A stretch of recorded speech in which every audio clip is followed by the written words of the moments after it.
اور پھر آئے اور بڑے بڑے علامہ ابن جوزی جو مفسر قرآن ہے اور غوث پاک کے زمانے کا بندہ ہے، اور اتنی زبردست ان کی گرفت تھی قرآن کے مضامین پر کہ علم کی بات کر رہا ہوں کہ شورا ہوا جب عبد القادر کے خطابات کا کہ گفتگو کرتے ہیں تو زبردست کلام ہوتا ہے. تو پھر جو اس وقت کے عالم تھے، امتحان لینے کے لیے بھی بندہ آتا ہے نا کہ بندے نو پرکھیے تا صحیح، کیونکہ مولوی نو من جاوے تے بھی قیامت دی نشانی ہوندی، بڑا اوکھا بندہ مندا ہے کسے نو ہے. تو عبد القادر جیلانی نو پھر بھانپن آستے کہ کنہ کو علم ہے آ گئے. اور علامہ ابن جوزی مفسر قرآن بہت بڑے عالم دین جو قرآن کے مضامین میں گرفت رکھتے ہیں، سامنے بیٹھے، اور سامنے جب بیٹھے نا تو انہوں نے دل میں کوئی خیال کیا یا سوال کیا بھی اس آیت دی تفسیر ہونی چاہیے. تو عبد القادر جیلانی نے تفسیر بیان کرتے ہوئے اس کے قول بیان کیے کہ اس کا مطلب یہ بھی ہے، اس کا مطلب یہ بھی ہے، اس کا مطلب یہ بھی ہے. 40 اقوال بیان فرما دیے.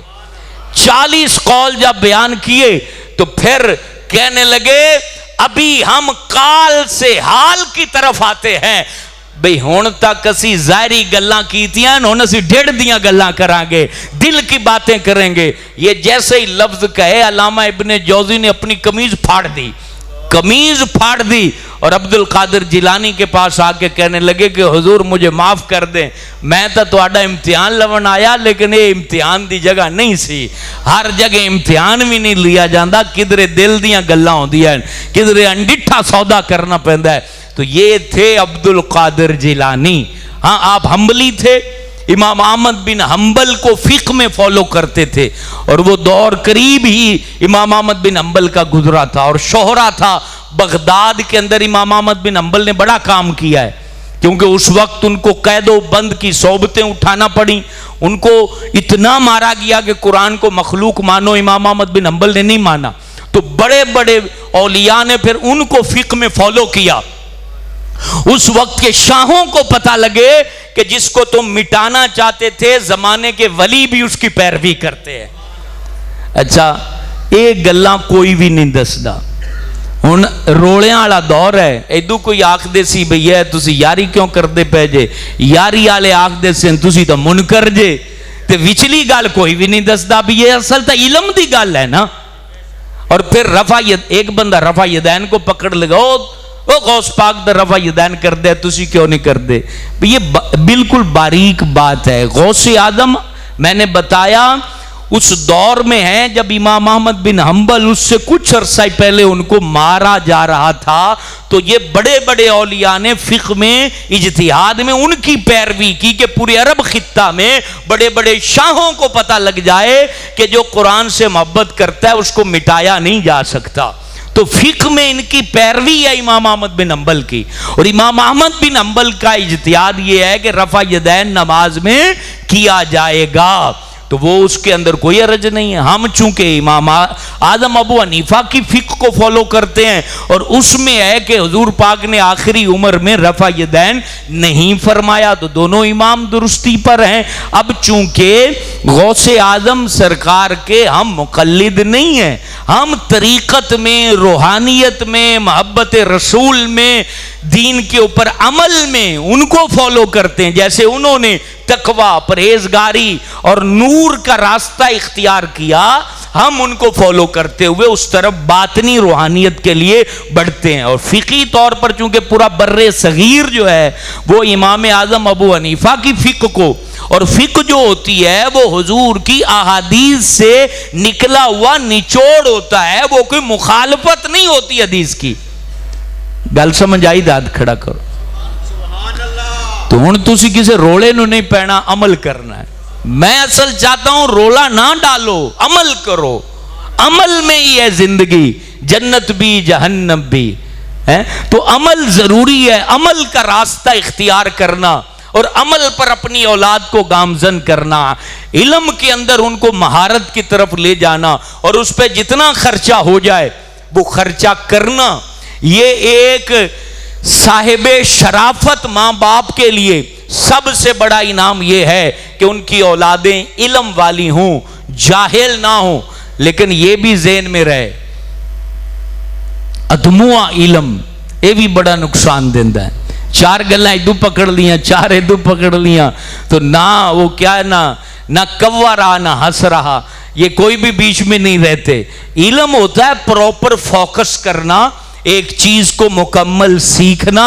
اس کو فرمایا گیا جو بندہ علم کے بغیر فتویٰ لگائے، علم کے بغیر فتویٰ لگائے تو فرمایا اس پہ اللہ بھی لعنت کرتا ہے اور فرشتے بھی لعنت کرتے ہیں۔ اب پہلے دور جو تھا نا صحابہ کا، کوئی مسئلہ پوچھنے آتا تھا، ابو بکر سے پوچھا، حضرت عمر سے پوچھا، کسی سے پوچھا تو وہ پتہ کیا کرتے تھے، آپ پچھلے کو پوچھ لے اور علی پاک کو پوچھ لے، عبد الرحمن بن عوف کو، ایک دوسرے سے ٹال کے دوسرے کی طرف بھیجتے تھے کہ یہ مسئلہ صحیح طریقے سے اس تک پہنچ جائے۔ ہن جناب بندے بیٹھے ہومن دا تے دا دے دا حکا پیندے پہ ہومن تے مسئلہ چھیڑ دو تے دا دے دا ہی جواب دے بن گے۔ ساڈے کول پوچھ لو مسئلہ دا ہی سانو پتا، کسے نو کی پتا نہ، پہلے علم کی تصدیق کرو، پھر تحقیق کرو، اس کے بعد کامل بات جب تمہارے دل میں پہنچے تو اس کو آگے قوم تک پہنچا دو، اس کو کہتے ہیں۔ پھر پہنچاؤ تو نبی کے طریقے پر پہنچاؤ، تمیز سے پہنچاؤ، ادب سے پہنچاؤ، گالی گلوچ سے نہیں، دھما چوکڑی مار کر نہیں، شور غلغباٹا کے ساتھ نہیں، تمیز کے ساتھ، دائرہ تہذیب میں رہتے ہوئے وہ بات جو آپ کو صحیح معلوم ہوئی ہے اس کو صحیح دائرہ کار میں، جیسے حضور غوث پاک کے رفع یدین، حضور غوث پاک کے علم کے متعلق آپ کے سامنے میں نے پراپر ایک طریقہ کار سے چیز آپ کے سامنے رکھ دی۔ بھی اصل یہ چیز ہے، جو باقی بیچ کی باتیں ہیں وہ پیٹ پالنے والوں کے لیے ہیں، ڈیڑھ پورا ہونا نہیں تے جھگڑے ختم ہونے نہیں، جب تک یہ پیٹ نہیں بھرے گا، اور حضور نے کہا پیٹ کو قبر کی مٹی بھرے گی۔ تو یہاں وقت چونکہ ختم ہو رہا ہے، آپ سب کے لیے مبارکباد ہو، خوشخبری ہو کہ الحمدللہ مسجد صدیق اکبر میں 1 دسمبر سے لڑکوں کی درس نظامی کے داخلے شروع ہو رہے ہیں۔ سارے کو سبحان اللہ۔ اور یہ فائدہ یہ ہے کہ یہ سیکنڈ ٹائم، یعنی 4 بجے کلاس شروع ہوگی، 8 سے 9 بجے ختم ہو جائے گی، صرف ایک کلاس کا ایڈمیشن ہوگا، اس میں جتنے لوگ بھی آ سکتے ہیں۔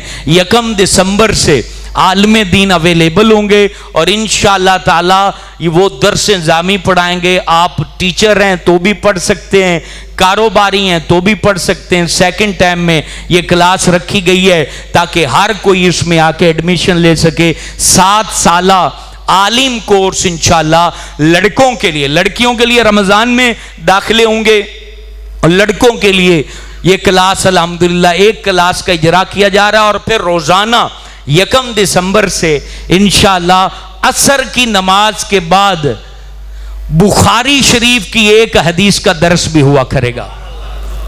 پورے پنجاب میں یہ آپ کو سہولت نہیں ملے گی انشاءاللہ۔ حدیث نمبر 1 سے لے کر آخری حدیث تک تمام حدیثیں بخاری شریف کی نماز عصر میں 7 سے 8 منٹ کا درس ہوگا۔ اگر آپ روزانہ بیٹھیں گے تو روزانہ ایک بخاری کی حدیث آپ کو سمجھ آئے گی۔ 7 سے 8 منٹ کا درس، اور مہینے میں ایک درس حدیث گھنٹے کا۔ اور انشاءاللہ تبارک اللہ، اللہ نے چاہا تو پھر ایک وقت آئے گا، یہاں بورڈ لگا ہوگا کہ انشاءاللہ آج یہاں ختم بخاری ہے۔ بخاری ختم ہوگی تو مسلم شریف ختم ہوگی تو نسائی ختم ہوگی تو ترمذی ختم ہوگی تو ابو داؤد، سیاہ ستہ کی 6 کتابیں انشاءاللہ مسجد صدیق اکبر میں آپ کے سامنے درس دی جائیں گی۔ اللہ پاک اس مشن کو کامیاب فرمائے۔